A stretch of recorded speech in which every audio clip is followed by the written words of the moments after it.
Hello everyone, আসসালামু আলাইকুম। This is Yusra. Welcome back to my channel. বলা যায় যে যারা দেশের জন্য লড়াই করে তারা সব সময় থাকে দুনিয়ার চোখের আড়ালে, কিন্তু তাদের কাঁধের বোঝা, তাদের নেওয়া সিদ্ধান্ত আর তাদের যুদ্ধ এই দুনিয়ার যে কোনো কিছুর চেয়ে অনেক বড়।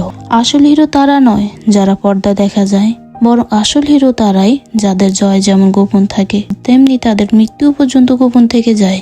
আজকের গল্প ঠিক এমন একজন শ্যাডো ওয়ারিয়রকে নিয়ে, এমন একজন ধুরন্ধরকে নিয়ে যিনি নিজের নাম দিয়ে নয় নিজের কাজ দিয়ে পরিচিত। যখন ষড়যন্ত্র আরো গভীর হয়, যখন শত্রু নিজের চেহারা বদলে ফেলে, আর যখন বিশ্বাসী হয়ে ওঠে সবচেয়ে বড় অস্ত্র, আবার সবচেয়ে বড় বিপদ, তখনই একটা মিশনই বাকি থাকে। যে কোনো মূল্যে লয়ালিটি পরীক্ষা হবে, ত্যাগের সব সীমা ভেঙে যাবে, আর মানুষের অনুভূতিগুলো যুদ্ধের খোলা হলে কোথাও হারিয়ে যাবে। এটাই ধুরন্ধরের দুনিয়া, যেখানে জয়ও আসে নীরবে আর হারও আসে নীরবেই। তো মুভিটি শুরু করার আগে একটাই অনুরোধ, চ্যানেলটিকে অবশ্যই সাবস্ক্রাইব করুন এবং নোটিফিকেশন বেলটি অল করে দিন, যাতে মুভি ও ওয়েব সিরিজের লেটেস্ট এক্সপ্লেনেশন সবার আগে আপনাদের কাছে পৌঁছে যায়। চলুন এবার ঢুকে পড়া যাক গল্পে। মুভিটি শুরু হয় কান্দাহার হাইজ্যাক দিয়ে। কিছু হাইজ্যাকাররা ভারতের একটি বিমান কান্দাহারে হাইজ্যাক করে নিয়ে যায়। ঠিক সে সময় আমরা দেখতে পাই অজয় সেনালকে, যিনি সে হাইজ্যাকারদের সঙ্গে আলোচনা করতে যান। আর আলোচনার সময় এক পর্যায়ে এসে হাইজ্যাকাররা তাদের কিছু দাবি জানায়, যেমন জেলে থাকা 3 জন সন্ত্রাসবাদীকে মুক্ত করতে হবে এবং তার সঙ্গে দিতে হবে তাদের প্রচুর টাকা। এই পরিস্থিতিতে ভারত সরকার তাদের দাবি মেনে নিতে বাধ্য হয়, কিন্তু এই সিদ্ধান্ত অজয় সেনালের একেবারে ভালো লাগেনি। অনেকেই মনে করেছিল কমান্ডো পাঠিয়ে সন্ত্রাসীদের উপর হামলা চালানো উচিত ছিল, কিন্তু সেই বিমানে ছিল 160 জন যাত্রী। তাদের জীবন মারাত্মক ঝুঁকিতে পড়তে পারত, তাই এমন কোনো পদক্ষেপ নেওয়া হয়নি। তবে এই সমস্যার স্থায়ী সমাধানের জন্য অজয় তৈরি করে এক দুর্দান্ত পরিকল্পনা, আর সেই পরিকল্পনার নাম দেন ধুরন্ধর। ধুরন্ধর এমন একটি প্রজেক্ট যা বহু বছর ধরে চলতে পারে, কিন্তু এই প্রজেক্টের সবচেয়ে বড় লাভ হলো পাকিস্তান থেকে যে কোনো ধরনের তৎপরতা বা সন্ত্রাসী কার্যকলাপের খবর আমরা আগেভাগেই জানতে পারবো। এর ফলে ভবিষ্যতে ভারতের উপর আর কোনো হামলা চালানো সম্ভব হবে না, কিন্তু সরকার এই প্রজেক্টটি বাতিল করে দেয়। এতে অজয় বিষম হতাশ হয়ে পড়েন, কারণ ধুরন্ধর ছিল তার স্বপ্নের প্রজেক্ট। এরপর দৃশ্য শিফট হয় 2001 সালের দিকে। আমরা দেখি সেই বছরে ভারতের সংসদে একটি ভয়াবহ সন্ত্রাসী হামলা হয়, যেখানে বহু মানুষের প্রাণ হারায়। এই ঘটনা অজয় সেনালকে বিষমভাবে নাড়িয়ে দেয়। তিনি আবারও ধুরন্ধর প্রজেক্টের প্রস্তাব দেন, আর তখন সরকারও লক্ষ্য করেছিল যে হামলার সংখ্যা ক্রমেই বাড়ছে, আর যত এভাবে চলতে থাকে তাহলে দেশের পরিস্থিতি হয়ে উঠবে ভয়াবহ। তখন তারা অজয়ের কথাকে গুরুত্ব দেয় এবং ধুরন্ধর প্রজেক্টটিকে ভালোভাবে বুঝে নেয়। অজয় এই পরিকল্পনাটি অনেক আগে থেকে তৈরি করেছিল, যার ফলে এর ব্যর্থ হওয়ার সম্ভাবনা ছিল খুবই কম। যদিও ঝুঁকি ছিল প্রচুর, তবুও এটি দীর্ঘমেয়াদী একটি মিশন ছিল। এরপর আমরা পরিচিত হই হামজা নামের একজন যুবকের সঙ্গে। জানা যায় ধুরন্ধর প্রজেক্টের জন্য অজয় হামজাকে নির্বাচন করেছেন। হামজাকে পাকিস্তানে পাঠাতে হবে, কিন্তু সবকিছু অত্যন্ত পরিকল্পনা অনুযায়ী করতে হবে, নইলে যে কোনো মুহূর্তে সময় সব ধরা পড়ে যেতে পারে। তাই তাকে আফগানিস্তান হয়ে বেলুচ সেজে পাঠানো হয়। অবশেষে আফগানিস্তান হয়ে হামজা পৌঁছে যায় পাকিস্তানের করাচি শহরে, যেখানে আমরা দেখি লিয়ারি নামের একটি এলাকা। লিয়ারিতে অসংখ্য রয়েছে গ্যাং। বলা যায় যে লিয়ারি দখল করে নিতে পারে, সে পুরো করাচি দখল করে নিতে পারে। লিয়ারিতে এমন একজন ব্যক্তি আছে যার একটি হোটেল রয়েছে। আসলে সে বহু বছর ধরে ভারতের একজন গুপ্তচর ছিলেন। আমাদের হিরো হামজা সেই লোকটির সঙ্গে দেখা করতে আসে। সেই হোটেলের মালিকের নাম ছিল ওসমান, যিনি ভারতের একজন এজেন্ট। ওসমান ভাই হামজাকে 1 বছরের জন্য তার হোটেলের কাজের ব্যবস্থা করে দেন। একই সময় ওসমান ভাই তাকে নানা অভিজ্ঞতার কথা বলতে থাকেন। তিনি বলেন তার প্রথম অপারেশন পেতে লেগেছিল প্রায় 6 বছর, আর এই 6 বছর তিনি নাকি শুধু চাই বিক্রি করেছেন। এরপর ওসমান ভাই হামজাকে লিয়ারের গ্যাংগুলোর ব্যাপারে জানান। তিনি বলেন লিয়ারের গ্যাংগুলো তো জাতি ও সম্প্রদায় ভিত্তিতে বিভক্ত। তুমি যেহেতু বেলুস, তাই তুমি রহমান ডাকাতের গ্যাংয়ে ঢুকতে পারো, কারণ তার আসল নাম রহমান বেলুস। লিহারিতে আরও একটি গ্যাং আছে, যেটি চালায় বাবু ডাকাত ও আরশাদ পাপ্পু। কিন্তু হামজা বুঝতে অসুবিধা হচ্ছিল, দুজনের নামে যেহেতু ডাকাত আছে, তবু তারা একসঙ্গে কেন নয়। তখন ওসমান ভাই বলে, লোক মুখে শোনা যায় বাবু ডাকাত মনে করেন রহমান ডাকাত নাকি একজন অবৈধ সন্তান, আর যখন এই কথা রহমান ডাকাত জানতে পারে তখন সে তার নিজের মাকেই হত্যা করে বলে। এইখান থেকে বোঝা যায় যে রহমান ডাকাত মানুষটা কতটা ভয়ঙ্কর। তোমাকে অবশ্যই রহমান ডাকাত ওরফে রহমান বেলুসের গ্যাংয়ে যোগ দিতে হবে, আর বাবু ডাকাত ও আরশাদ পাপুর গ্যাং থেকে সাবধানে থাকতে হবে। এখন প্রশ্ন ছিল, হামজা কিভাবে রহমান ডাকাতের গ্যাংয়ে ঢুকবে? তখনই জানা যায় বাবু ডাকাত ও আরশাদ পাপুর লোকেরা রহমান ডাকাতের বড় ছেলের উপর হামলার পরিকল্পনা করছে। যদি হামলার সময় হামজা রহমানের বড় ছেলেকে বাঁচাতে পারে তাহলে সে গ্যাংয়ে ঢোকার সুযোগ পাবে। ঝুঁকি ছিল প্রচুর, তবুও হামজা রাজি হয়ে যায়।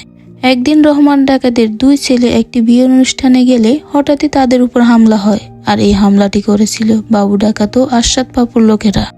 ঠিক সেই সুযোগে হামজাও সেখানে পৌঁছে যায় এবং দুই ছেলেকে সর্বোচ্চ বাঁচানোর চেষ্টা করে, কিন্তু শেষ পর্যন্ত দেখা যায় হামজা রহমান ডাকাতের বড় ছেলেকে বাঁচাতে পারে না, তবে সে তার ছোট ছেলেকে বাঁচাতে সক্ষম হয়। বড় ছেলেকে হামজা হাসপাতালে নিয়েও গিয়েছিল, কিন্তু শেষ পর্যন্ত তাকে বাঁচাতে পারেনি। কিছুক্ষণ পর সেখানে এন্ট্রি হয় রহমান ডাকাতের এক ভয়ঙ্কর ও নিষ্ঠুর মানুষ। কিন্তু নিজের ছেলের মৃত্যুর পর সে ভীষণ ভেঙে পড়ে যায় এবং প্রচন্ড রেগে পেটে যায়। রহমানের ছোট ছেলে তাকে জানায় হামজা জীবন বাজি রেখে তাদেরকে বাঁচানোর চেষ্টা করেছে। এই কথা শুনে রহমান ডাকাত হামজাকে 1 লক্ষ টাকা দিতে চায়, কিন্তু হামজা সে টাকা নিতে অস্বীকার করে। সে রহমানকে বলে, আপনি একজন বেলুস, আর বেলুস মানুষের জন্য আপনি অনেক কিছু করেছেন। হামজা তখন নিজের সব কথা খুলে বলে সেও একজন বেলুস এবং কিভাবে সে এখান পর্যন্ত পৌঁছেছে। হামজা বলে তার পূর্ণ বিশ্বাস আছে একদিন আপনি বেলুস মানুষকে স্বাধীনতা এনে দিবেন, কারণ তাদের কাছে আপনি ঈশ্বরের মতো। কিন্তু রহমানের ভেতরে তখন প্রতিশোধের আগুন জ্বলছিল। সে জানতো এই হামলাটি বাবু ডাকাত আর আরশাদ বাবুর লোকেরাই করেছিল। সে চেয়েছিল আজই তাদের থেকে বদলা নিতে। ঠিক সেই মুহূর্তে সেখানে এসে পৌঁছায় এক এমএলএ, নাম তার জামিল। সে রহমানের পায়ে পড়ে অনুনয় বিনয় করতে থাকে এই মুহূর্তে এমন কোনো চরম সিদ্ধান্ত যাতে না নেওয়া হয়, কারণ এমন কিছু হলে আসন্ন নির্বাচনে তার ভয়ঙ্কর প্রভাব পড়তে পারে। জামিল বলে, নির্বাচন খুবই কাছে, একবার যদি আমরা নির্বাচন জিতে যাই তাহলে সব ক্ষমতা আমাদের হাতে চলে আসবে। এরপর তুমি যা খুশি করবে, কেউ তোমাকে থামাতে পারবে না। এদিকে হামজা এখন পুরোপুরি রহমান ডাকাতের গ্যাংয়ে ঢুকে পড়েছে। সে তাদের সঙ্গে থাকতে শুরু করে এবং ধীরে ধীরে গ্যাংয়ের কার্যক্রম সামলাতে থাকে। রহমান ডাকাতের চাচাতো ভাই উজায়ের, যার উপর রহমানের বিষম ভরসা করে, সেও এখন হামজার উপর বিশ্বাস করতে শুরু করে। আরেকজন লোকও আছে, নাম যার ঢোঙ্গা, সেও ভীষণই বিপজ্জনক। কিন্তু ছেলের মৃত্যুর পর রহমান বিষমভাবে ভেঙে পড়ে। সে বুঝতে পারছিল না নির্বাচনের জন্য অপেক্ষা করবে নাকি ছেলের বদলা নেবে। এই নিয়ে সে সবার মতামত নিতে থাকে। অনেকের ধারণা ছিল নির্বাচন শেষ হওয়ার পর বদলা নেওয়া উচিত, কারণ তখনই ফান্ডিং পাওয়া যাবে। কিন্তু যখন হামজার মতামত জানতে চাওয়া হয় তখন হামজা সম্পূর্ণ মিথ্যা কথা বলে। হামজা বলে তার মতে লিয়ারি এখন 2 ভাগে বিভক্ত। যদি এই অবস্থায় আমরা বাবু ডাকাতকে মেরে ফেলি তবে সাধারণ মানুষ আমাদের দিকে চলে আসবে এবং সমস্ত ভোট আমাদের পক্ষে হয়ে যাবে। আর বদলার কথা যদি বলি তাহলে বদলাকে এতদিন পিছিয়ে রাখা ঠিক নয়। হামজার এই যুক্তি রহমান ডাকাতকে প্রভাবিত করে। সে হামজার কথা মেনে নেয়। এরপর তারা বাবু ডাকাতের লোকদেরকে খুঁজতে শুরু করে। যেখানে বাবু ডাকাতের লোকদের খুঁজে পাওয়া যাচ্ছিল সেখানেই রহমান ডাকাতের গ্যাং নির্মমভাবে তাদের মারধর করছিল। শেষ পর্যন্ত হামজা ও উয়েস বাবু ডাকাতকে খুঁজে পায়। তারা তার পিছু নেয় এবং তাকে ধরেও ফেলে। তারপর সেখানে এসে পৌঁছাইছিল, তুই শিশুকে মারার অধিকার রাখিস না। এইভাবেই রহমান ডাকাত নিজের সিদ্ধান্ত নেয়। নির্বাচনের পর এর উপর কোনো প্রভাব পড়েনি। আর হামজার কথা বললে, এই ঘটনার পর হামজা রহমান ও তার গ্যাংয়ের সঙ্গে আরো বেশি ঘনিষ্ঠ হয়ে পড়ে। এখন গ্যাংয়ের ভিতর যা কিছু ঘটতো সবকিছু হামজার জানা হয়ে যাচ্ছিল। গ্যাংয়ের প্রতিটি কার্যক্রম সম্পর্কে সে পুরোপুরি অবগত হয়ে উঠেছিল। সোজা কথা বলতে গেলে সবাই এখন হামজার উপর পুরোপুরি ভরসা করতে শুরু করে। উজায়ের ও হামজার মধ্যে গভীর বন্ধুত্ব গড়ে উঠেছিল। এরপর সেই সময়টা এসে যায় যখন নির্বাচন শেষ হয়ে যায় এবং ফলাফল ঘোষণা হয়ে যায়। আমরা দেখি জামিল 3 লক্ষ ভোটের বিশাল ব্যবধানে জয়ী হয়েছে। এই জয়ের আনন্দ চারিদিকে উৎসব চলছিল। ঠিক তখনই সেখানে এসে হাজির হয় রহমান ডাকাত। রহমানকে দেখে জামিল বুঝে যায় এই জয়টা তার একার পাওয়া নয়, এর পিছনে রহমান ডাকাতের বড় ভূমিকা রয়েছে। কারণ সাধারণ মানুষ রহমান ডাকাতকে ভীষণ ভালোবাসে। এবং তার কথাই শেষ কথা বলে মানে।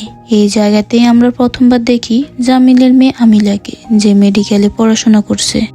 এইখানে হামজা আলিনাকে প্রথমবার দেখে, আর কোথাও যেন দুজনেই প্রথম দেখাতে একে অপরকে পছন্দ করে ফেলে। এরপর এইখানে রহমান ডাকাতের দেখা হয় খানানি ব্রাদার্সের সঙ্গে, যারা বিষম ধনী ব্যবসায়ী। তারা রহমান ডাকাতকে বলে তারা জানে পুরো লিহারি এখন তার দখলে। যদি তারা এখানে কোনো ব্যবসা শুরু করে তাহলে রহমানের বিষম লাভ হবে। শুধু তাই নয়, তারা এটাও চায় যে রহমান ডাকাতের নিজের একটা আলাদা রাজনৈতিক দল থাকুক, যাতে তারা রাজনৈতিক ক্ষমতার সবসময় অটুট থাকে। খানানি ব্রাদার্স যেহেতু প্রচণ্ড ধনী, তাই রহমান ডাকাতের সঙ্গে তাদের মিটিং করতেই হতো। কিন্তু এই মুহূর্তে আমাদের হিরো হামজা উদ্দেশ্য ছিল আলিনার সঙ্গে কিভাবে দেখা করবে। এই কারণে হামজা একটি পার্টিতে যায় এবং সেখানে সে ইচ্ছাকৃতভাবে পুলিশের রেড করিয়ে দেয়। পরিস্থিতি এমন হয়ে যায় যে আলিনাকে সেখানে থেকে পালাতে হয়। আর ঠিক তখনই হামজা তাকে লিফট দিতে বাধ্য হয়, কারণ হামজা আগে থেকে তার গাড়ি নষ্ট করে রেখেছিল। এর মধ্যে পুলিশ সবাইকে ধাওয়া করতে শুরু করে, কিন্তু এখানে হামজা নিজের হিরোগিরি দেখায় এবং আলিনাকে নিরাপদে অনেক দূরে নিয়ে যায়। এই ঘটনাকে কেন্দ্র করে তাদের মধ্যে ভালো বন্ধুত্ব গড়ে ওঠে এবং ধীরে ধীরে তারা একে অপরকে পছন্দ করতেও শুরু করে। কয়েকদিনের মধ্যে রহমান ডাকাতের সঙ্গে খানানি ব্রাদার্সের মিটিং করতে যায়, কিন্তু সেখানে গিয়ে রহমান ডাকাতের পরিচয় হয় আইএস চিফ ম্যানেজার ইকবালের সঙ্গে। মেজর ইকবাল এমন একজন মানুষ যে কোনো মূল্যে সে ভারতকে ধ্বংস করতে চায়। মেজর ইকবাল এখানে এক বিশাল ডিল নিয়ে আসে। সে জানায় তার বিপুল পরিমাণ অস্ত্রের দরকার। এইটার বিনিময়ে সে যত টাকা চাইবে তাকে ততটাই দেওয়া হবে, তবে শর্ত শুধু একটাই, সেই অস্ত্রগুলোর উপর অবশ্যই আমেরিকান বা রাশিয়ান সাইন থাকতে হবে, যাতে কোনো সমস্যা হলে পাকিস্তানের নাম না জড়ায়। মেজর ইকবাল খুব ভালো করে জানতো এই কাজ রহমান ডাকাত একা করতে পারবে না, কারণ রহমানের গ্যাং মূলত নকল অস্ত্র তৈরি করে।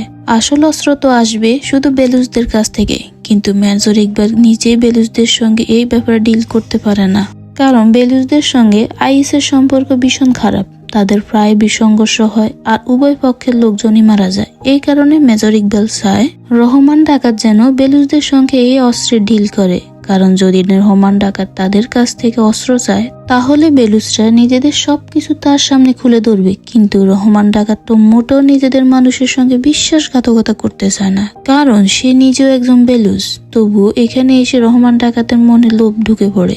যদি তাকে করাচির রাজত্ব করতে হয় তাহলে নিজেদের মানুষের সঙ্গে বিশ্বাসঘাতকতা করতেই হবে। অন্যদিকে এমএলএ জামিলের কাছে এই খবর পৌঁছে যায় যে রহমান ডাকাত খুব শীঘ্রই নিজেদের নতুন রাজনৈতিক দল ঘোষণা করতে চলেছেন। যদিও সেটা হয় তাহলে জামিলের হাত থেকে ক্ষমতা পুরোপুরি ছিনিয়ে নেওয়া হতে পারে, এমনকি তার কাছে আর কোনো প্রভাবই থাকবে না। এই কারণে জামিল সিদ্ধান্ত নেয় সে কিছু একটা করতেই হবে। সে মনে করে যদি কোনো দানবকে মারতে হয় তাহলে আরেকটা দানবকে নিয়ে আসতেই হবে, আর সেই দানবের নাম ছিল এসপি চৌধুরী আসলাম। সে 7 বছর আগে সাসপেন্ড হয়েছিল। আর মজার বিষয় হলো যে এই সাসপেনশনটা 7 বছর আগে এমএলএ জামিল নিজেই করিয়েছিলেন, আর এইবার সে একই জামিলে আবারও তাকে রিইনস্টেট করাতে চায়। এসপি চৌধুরী আসলামের কথা যদি বলি, সে ভীষণ নিষ্ঠুর, অত্যন্ত ঘাতক ও ভয়ঙ্কর একজন মানুষ। সে কাউকেই ভয় পায় না। অন্যদিকে আমরা দেখি রহমান ডাকাত বেলুস্তানে পৌঁছে যায় শ্রীনির সঙ্গে দেখা করতে, কারণ সেখানে অস্ত্রের ডিল হওয়ার কথা ছিল। রহমান সেখানে পৌঁছালে লোকজন তাকে খুব ভালোভাবে স্বাগত জানায়, আর যখন সে অস্ত্রের কথা তোলে তখন তারা আনন্দের সঙ্গে তাকে অস্ত্র দিতে রাজি হয়ে যায়। এই অস্ত্রগুলো জুমার আশেপাশে দেওয়ার কথা ছিল, আর মেজর ইকবালের লোকেরা 3 অক্টোবরের কাছাকাছি ভারতে বড় সড়ো হামলা চালানোর পরিকল্পনা করছিল। এইদিকে এসপি চৌধুরী আসলাম জামিলের কাছে আসে। সে জামিলকে বলে, আপনি আমাকে যে কাজটা দিয়েছেন পুরো লিহারি ধ্বংস করে একদম ক্লিন করে দেওয়া, এই কাজটা আমি একা করতে পারবো না, কারণ লিহারির প্রায় সব পুলিশই রহমান ডাকাতের নিয়ন্ত্রণে। রহমান যদি বলে প্রাণ দিতে, তারা বিনা প্রশ্নে প্রাণ দিয়ে দিবে। এমনকি রহমান যদি বলে আমার প্রাণ নিতে, তাও তারা করে ফেলবে। এই কারণেই আসলাম বলে যদি তাকে লিয়ারিতে নামতে হয় তাহলে তার জন্য আলাদা একটি লিয়ারি টাস্ক ফোর্স চাই, যার অস্তিত্ব সম্পর্কে কেউ জানবে না, এমনকি তাদের হেডকোয়ার্টার কোথায় সেটাও কেউ জানবে না। সে কি করছে তা কাউকে জানাতে হবে না, এমনকি আপনাকেও না। যদি এই শর্তগুলো মানা হয় তবে সে পুরো লিয়ারি পরিষ্কার করবে। এমএলএ জামিল এই শর্তে পুরোপুরি রাজি হয়ে যায়। অন্যদিকে আমরা দেখি অজয় চ্যানেলের কাছে সবই খবর পৌঁছাচ্ছিল। সম্প্রতি তার কাছে একটি বড় ভয়ঙ্কর খবর আসে। খানানি ব্রাদার্সের হাতে নকল নোট ছাপানোর প্লেট পৌঁছে গেছে। এখন তারা 500 আর 1000 টাকার নোট নকল বানাতে পারবে। এই প্লেট তারা পেয়েছে দুবাই থেকে। আর আশ্চর্যের বিষয় হলো ভারতের কিছু মন্ত্রী এই প্লেট খানানি ব্রাদার্সের কাছে বিক্রি করে ফেলেছে। এছাড়াও অজয়ের কাছে 3 অক্টোবরের হামলার পরিকল্পনার খবরও ছিল। এই হামলা সমুদ্রপথের নৌকার মাধ্যমে হওয়ার কথা ছিল। হামলাকারীরা হয় গুজরাট নয়তো পাঞ্জাব অথবা মুম্বাইয়ের মাধ্যমে ঢুকতে পারে। এরপর আমরা দেখি হামজা আর ওয়েজ মেজর ইকবালের কাছে অস্ত্র পৌঁছে দিতে যায়। রহমান ডাকাতও তাদের সঙ্গে যাওয়ার কথা ছিল, কিন্তু হঠাৎ করে তার ছেলের পেটের তীব্র ব্যথা শুরু হয়ে যায়। সেই কারণে রহমান তার স্ত্রী ও ছেলেকে নিয়ে হাসপাতালের দিকে রওনা হয়। অন্যদিকে হামজা ও ওয়াইজ মেজর ইকবালের কাছে পৌঁছে অস্ত্র হস্তান্তর করে। অস্ত্র ডেলিভারির পর মেজর ইকবাল হামজাকে একটি ভয়ঙ্কর কথা জানায়।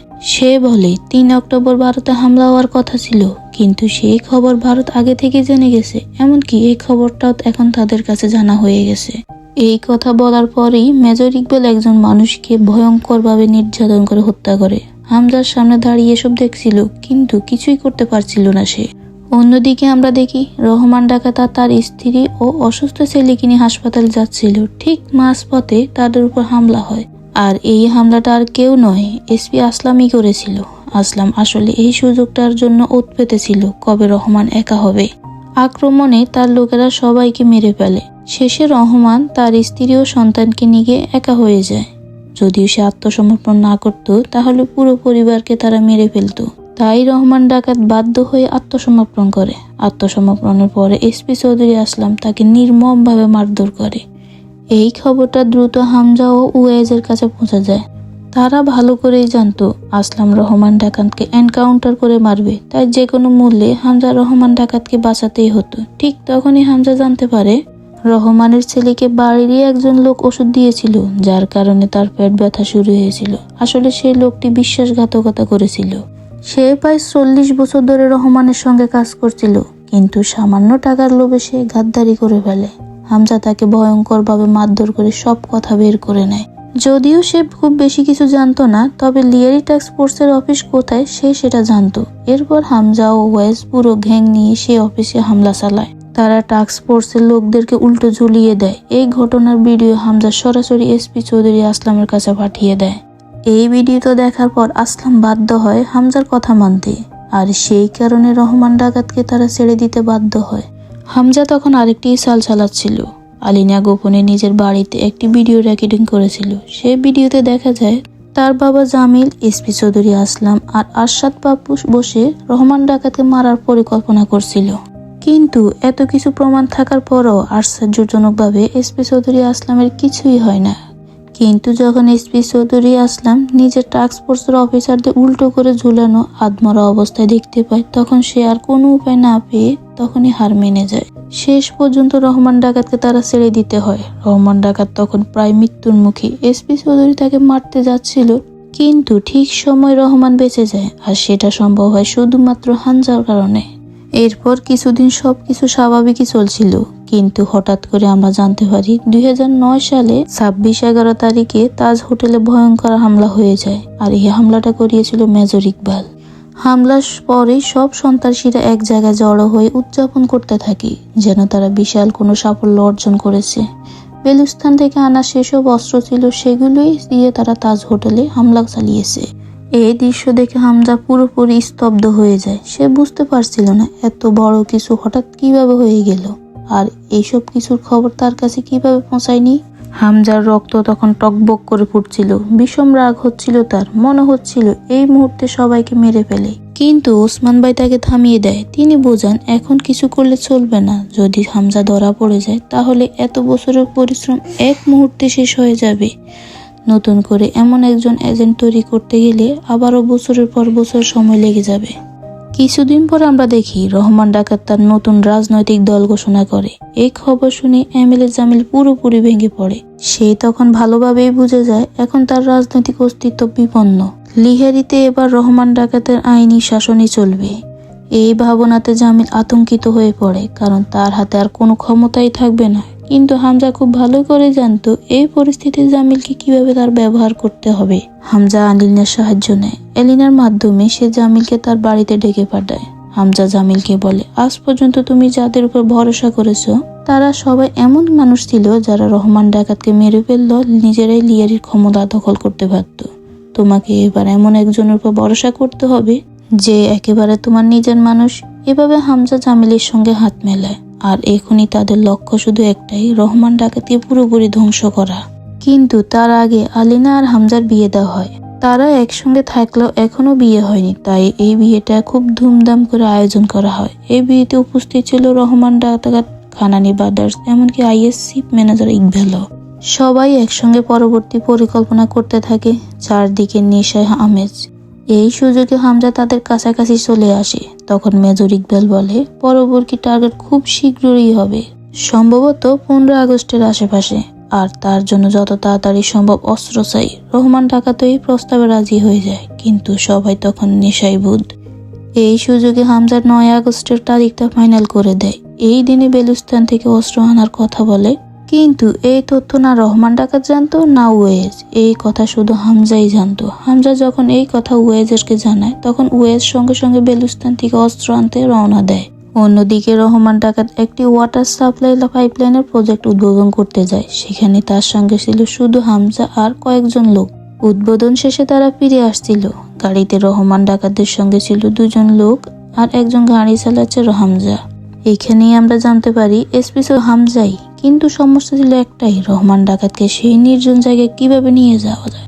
ঠিক তখন এই গাড়িতে রহমান ডাকাত আর তার 2 লোক ঘুমিয়ে পড়ে। সুযোগ বুঝে হামজা গাড়িটা জঙ্গলের ভেতরে রাস্তার দিকে ঘুরিয়ে নেয়। অন্যদিকে এসপি চৌধুরী আসলাম পুরো প্রস্তুতি নিয়ে অপেক্ষা করছিল। ঠিক ছিল তারা এলেই সবাইকে শেষ করে দেওয়া হবে, কিন্তু হঠাৎ করে রহমান ডাকাতের সন্দেহ হয়।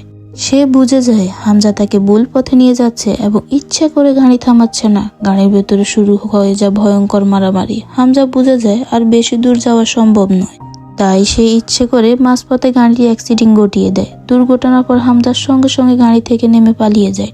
ঠিক তখনই সুযোগ বুঝে এসপি চৌধুরী আসলাম তার পুরো টিম নিয়ে সেখানে পৌঁছে যায়। চারদিকে গুলির শব্দ, গোলাগুলির মাঝে সুযোগ পেয়ে রহমান ডাকাতও পালিয়ে যায়। হামজার পিছনে রহমান ডাকাতের একজন লোক লেগে গিয়েছিল। দুজনের মধ্যে তীব্র লড়াই হয়। শেষ পর্যন্ত হামজা তাকে নির্মমভাবে হত্যা করে। অন্যদিকে রহমান ডাকাতের পেছনে লেগে যায় এসপি চৌধুরী আসলাম। তাদের মধ্যেও ভয়ঙ্কর লড়াই শুরু হয়। ঠিক সে সময় হামজা সেখানে এসে পৌঁছে যায়। যদি সে না আসতো তাহলে সেদিনই এসপি চৌধুরী আসলাম মারা যেত। হামজা এসে রহমান ডাকাতকে ভয়ঙ্করভাবে মারধর করে। এরপর এসপি চৌধুরী আসলাম রহমান ডাকাতের গলার পাশে গুলি করে। প্রচন্ড রক্তক্ষরণ শুরু হয়ে যায়, কিন্তু রহমান ডাকাত তখনও মারা যায়নি, কারণ এটাও ছিল তাদের পরিকল্পনারই অংশ। তারা রহমানকে সেখানে মারতে চায়নি। তারা চেয়েছিল তাকে জীবিত অবস্থায় হাসপাতালে নিয়ে যাওয়া হোক, যেন হাসপাতালে পৌঁছে তারপর তার মৃত্যু হয়। সবকিছু ঠিকই তার প্ল্যান অনুযায়ী ঘটে।